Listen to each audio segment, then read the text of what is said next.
So we have a code here. Let me explain before we run. Now, when you look at this code, we have two while loops. This is a nested while loop. You can see we placed a while loop inside another while loop. Now, let's look at the conditions of the inner loop. Now, the inner loop is j, and we said j is less than or equal to 3. So what is going to happen is this program or this code will start from the outside. It will check I is 1. So it's going to check, is 1 less than or equal to 3? Yes. So because it is true, it is going to print I equal to 1. Now, after printing this, it goes down to the inner loop. Now, it's going to check the conditions of the inner loop. J is also 1. So is 1 less than or equal to 3? Yes. So it will print J equal to 1. Then it will increment it to 2. It will go back. Is 2 less than or equal to 3? Yes. So it's going to print 2, increment it again to 3. And then it will go back again to check. Is 3 less than or equal to 3? Yes. So it's going to print 3 again. So this inner loop has already printed 1, 2, 3.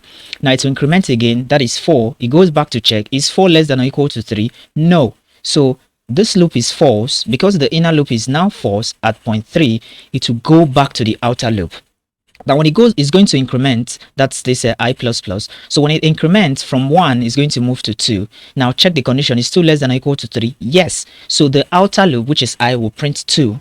And then it will come back to the inner loop. Now we did not reset the value of I. So we've already exhausted this inner loop. So each time it comes back, the inner loop is going to be false. So now when it comes back to the inner loop, which is false, because we're at the point where j is equal to 4, it will go back again to the outer loop and increment. From 2, it will move to 3. Is 3 less than or equal to 3? Yes. So the outer loop will print 3. Then again, it will come to the inner loop. We've exhausted that. The inner loop, it will be false. And then again, it will increment and go back to the outer loop. So now, when it's going back to the outer loop is now 4. And 4 is not less than or equal to 3. So the code will stop.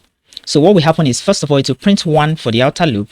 Then it goes inside the inner loop. It's going to print 1, 2, 3. And then it will stop, and then to go back to the outer loop again, print 2, increments, go back to the outer loop, and then print 3, because the condition for the inner loop is already false. So let's run so you understand what I am saying.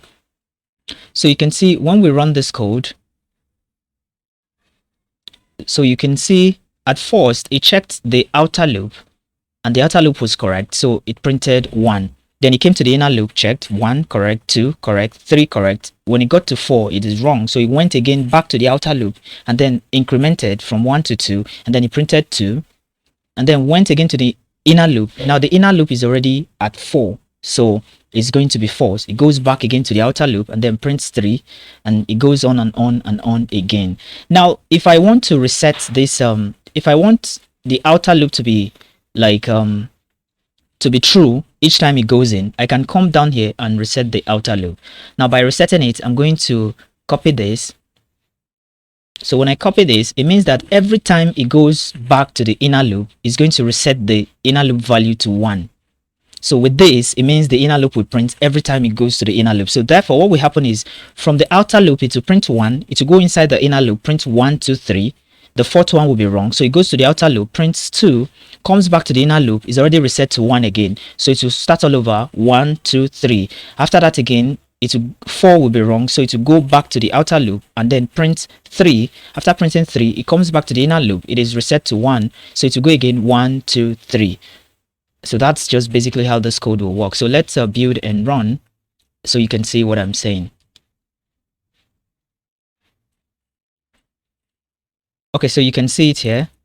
So here we have the outer loop.